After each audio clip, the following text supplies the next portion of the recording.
Before we start grinding, let's talk about grinder safety. The pedestal grinder seems pretty harmless, but if the wheel is cracked, when you turn on the switch and it comes up to speed, it can explode, and little tiny pieces of grit embed themselves in your belly, and the doctors can't get them all out. So please, step to the side when you start the grinder. This is right after you put on your safety glasses, which aren't hair protectors. This doesn't do anything for your eyes. So, put on your safety glasses, step to the side of the grinder, turn it on, and let's grind some drills. This is that drill that I showed you with the chip out of the cutting flutes. We're going to grind that, even though it's going to take a tremendous amount of grinding. We're going to do it. Now, as I said, step to the side and start your grinder after you install your safety glasses. Also, set your tool rest so that it's close to the wheel. One thing we don't want is for the tool to go in between the wheel and the tool rest, which will cause the wheel to explode. So, don those safety glasses, step to the side, and here we go.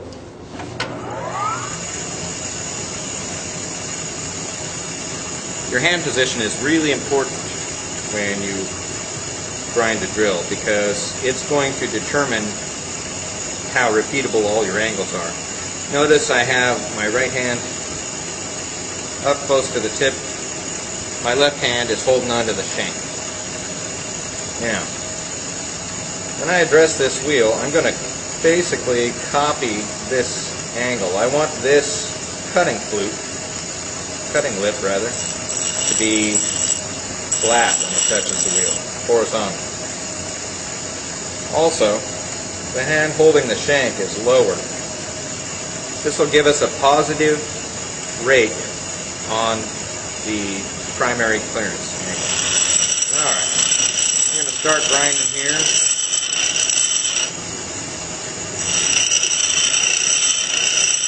Notice I just flip the drill over, so when I get done, I should have the same angle on both sides. It also keeps me from heating one lip up too much. Although I should be dunking it more regularly. Let me grab my dunker here. Here's my dunker. It's a very nice one. It's brought to you by a famous coffee manufacturer. So, regularly dunk your bit, and look at this, where I'm grinding mostly on the center part, or the tip. See the sparks coming off the top? That means I'm grinding on that side. If I then turn a little bit, you can see that now the sparks are coming off the outside of the drill. We want that to be even. And when you get sparks all the way across, you know that you've duplicated the angle of what's there. This baby looks better already. As soon as I get that completely flat and that big gowie out of there, then we can move on to getting this drill sharpened correctly. So, grinding a little quicker now because I want to get all of that nasty damaged part off. And again, I'm trying to maintain the same angle every time I address the wheel. Now we're getting her down where a lot of that damage is missing. Now I'm going to slow down because I see the edge of the drill heating. See how it's changed colors here? We want to avoid that color change. So we do that by slowing down, minimizing pressure, and dunking regularly.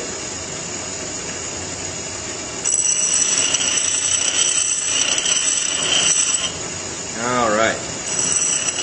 Now I made a big fuss about how much work this was going to be, but as you can see it didn't take that long. We're pretty much there. We got a little bit of damage on one flute right out at the outside. See that little round over there? Got to get rid of that. Once that's gone, our rough grinding is done and we can start worrying about precision. Notice, every time I flip this drill, I'm keeping that cutting lip horizontal. And I'm matching the angle that was on the drill by watching my sparks. I want my sparks to be all the way across the width of that cutting lift. Well, we got enough of it gone. Now we can measure for the first time with our handy dandy drill gauge. What I'm doing is checking the angle and also the length. The angle looks good. That must be because I've done this before or something. On this flute, the angle is not good. Apparently I haven't done it enough. So I'm going to grind the outside because that's what's hitting the gauge. The center of the drill is not hitting the gauge, so I don't want to grind there. Now to correct that angle, I'm going to address the wheel in exactly the same way, and then I'm going to pull it off once I know the angle is correct and matching, and I'm going to turn it just a little bit so it's only cutting on the outside, and I'm going to hold that angle until I'm cutting all the way across the flute. And dunk. Let's measure. You can't measure too often. And now the angle is correct. Woohoo! Okay. Now the length on this is 13/64. On this side it's 12. This is the short flute. I'm going to grind that until they both measure 12.5.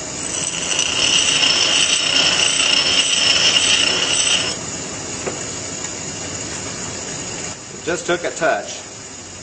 Now it's 12.5 on that side, and it is 12.5 on this side. Now the center, this chisel point, is in the middle of the drill. That means that the drill will not cut oversized. So now basically I've got a very nice grind on the primary on both flutes. Now I just need to get rid of this heel, because if I don't, when the drill rotates, the heel will rub and this drill will not penetrate the material. I want you to notice the angle on this primary clearance when viewed from the edge. Notice that it is positive. If this were negative, I would have to regrind it, and it would mean that I'm holding the shank of the drill too high. You must lower the shank to get that positive rake on the primary clearance. Otherwise, the drill will not penetrate the material. It'll rub back here. Now, let's find out how to get rid of that heel. This is actually the most pleasant part of it for me. Again, address the wheel exactly the same way as you did in the previous step, and then just raise the tip while lowering the shank. Let's do that again. Just like this. What happens is the heel here just gets ground away in a nice smooth fashion. Notice how that's all one grind now? That's the coal. Let's do it on the other flute. Just raise the tip and lower the shank. You can go the other way too if you like, but I find if I start with the primary with sparks coming over the edge of the cutting lift and then move forward, I get a nice solid grind from top to bottom. That is now a drill that is sharp and ready to put into service. Thank you very much.